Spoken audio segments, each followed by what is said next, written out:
এয়া আকাশবাণী গুৱাহাটীৰ মহাবাহু এতিয়া বাতৰি শুনিবলৈ পাব।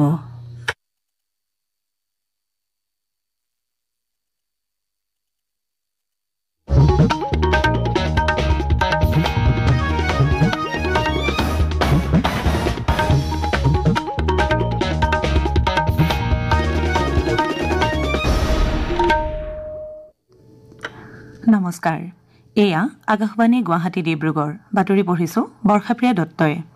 ৰাজ্যৰ উদ্যোগ বাণিজ্য ৰাজহুৱা প্ৰতিষ্ঠান আৰু সাংস্কৃতিক পৰিক্ৰমা মন্ত্ৰী বিমল বৰাই আজি যোৰহাট আৱৰ্ত ভৱনত জিলা দুৰ্যোগ ব্যৱস্থাপনা প্ৰাধিকৰণ এখন পৰ্যালোচনা সভাত অংশগ্ৰহণ কৰে। এই সভাত সাম্প্ৰতিক বান পৰিস্থিতি আৰু ইয়াৰ জোৰা মৰাৰ বাবে ল'বলগীয়া ব্যৱস্থা সন্দৰ্ভত আলোচনা কৰা হয়।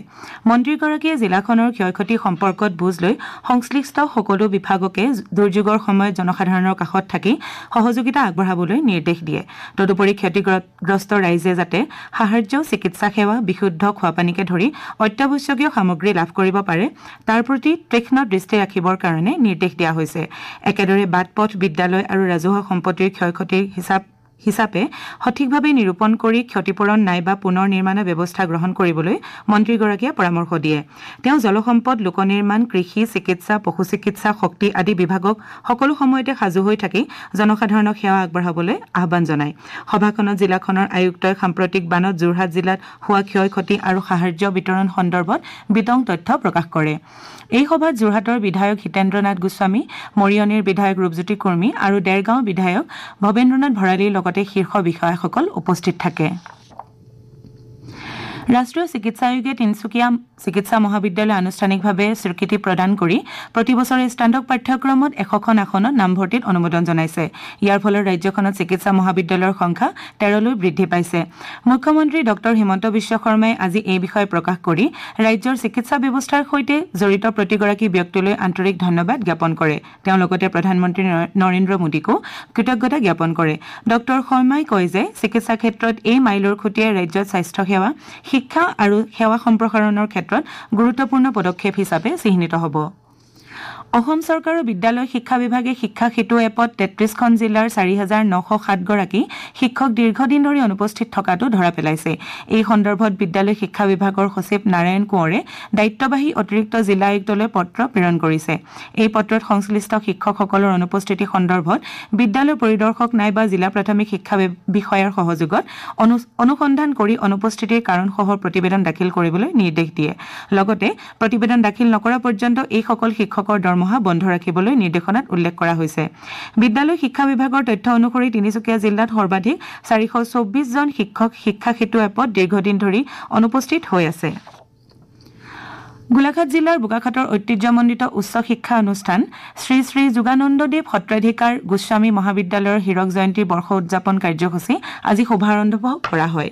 উদযাপন সমিতিৰ সভাপতি তথা মন্ত্ৰী অতুল বৰাই আজি পুৱা পতাকা উত্তোলন কৰি অনুষ্ঠানৰ শুভাৰম্ভ কৰে।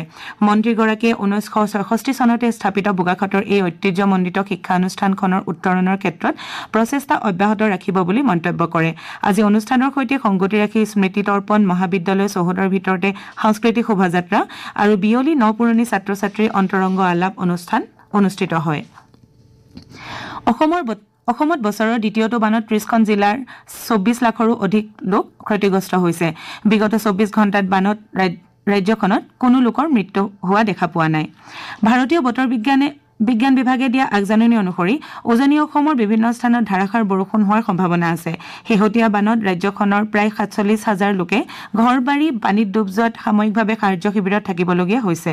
আমাৰ সংবাদদাতাই জনোৱা অনুসৰি কাজিৰঙা ৰাষ্ট্ৰীয় উদ্যান কৰ্তৃপক্ষই কমেও 100টা বন্য জন্তুক উদ্ধাৰ কৰিছে। আনহাতে বানত উদ্যানখনৰ প্ৰায় 90টা জন্তুৰ মৃত্যু হৈছে। বানৰ সময়ত কাৰ্বি পাহাৰলৈ যোৱা বন্য জন্তু উদ্যান কৰ্তৃপক্ষই ড্ৰোনৰ সহায়ত নিৰীক্ষণ কৰি উদ্ধাৰৰ বাবে যাৱতীয় ব্যৱস্থা গ্ৰহণ কৰিছে। ৰাজ্যৰ পঞ্চায়ত আৰু গ্ৰামোন্নয়ন মন্ত্ৰী ৰঞ্জিত কুমাৰ দাসে আজি ডিব্ৰুগড় পৌৰ নিগম কাৰ্যালয়ৰ পৰিষদসকলৰ লগত এখন বৈঠকত মিলিত হৈ জিলাখনৰ কৃত্ৰিম বানপানীৰ সমস্যা আৰু সমাধানৰ ক্ষেত্ৰত মতামত গ্ৰহণ কৰে। শিক্ষা, জনজাতি পৰিক্ৰমা আদি বিভাগৰ ক্ষেত্ৰত মন্ত্ৰী ডাক্তৰ ৰণোজ পেগুৱে লখিমপুৰ জিলা আয়ুক্তৰ কাৰ্যালয়, জিলাখনৰ উন্নয়ন আয়ুক্ত, জিলা পৰিষদৰ মুখ্য কাৰ্যবাহী বিষয়া, অতিৰিক্ত আয়ুক্তসকল, ৰাজহ চক্ৰ বিষয়া, খণ্ড উন্নয়ন বিষয়া আৰু জিলাখনৰ বিভিন্ন বিভাগৰ মুৰব্বী বিষয়াসকলৰ উপস্থিতিত শেহতীয়া বান পৰিস্থিতিৰ পৰ্যালোচনা কৰে। জলসম্পদ মন্ত্ৰী পীযুষ হাজৰিকাই আজি মৰিগাঁও জিলাৰ মায়ং ৰাজহ চক্ৰৰ অধীনত চনকা অঞ্চল পৰিদৰ্শন কৰি বানখহনীয়াৰ সামগ্ৰিক পৰিস্থিতি নিৰীক্ষণ কৰে। মন্ত্ৰীগৰাকীৰ লগত জিলাখনৰ আয়ুক্ত দেৱাশীষ শৰ্মাই অঞ্চলটো পৰিদৰ্শন কৰি ক্ষয় ক্ষতিৰ বুজ লয়। এতিয়াৰ বাতৰি ইমানতে অন্ত পৰিল।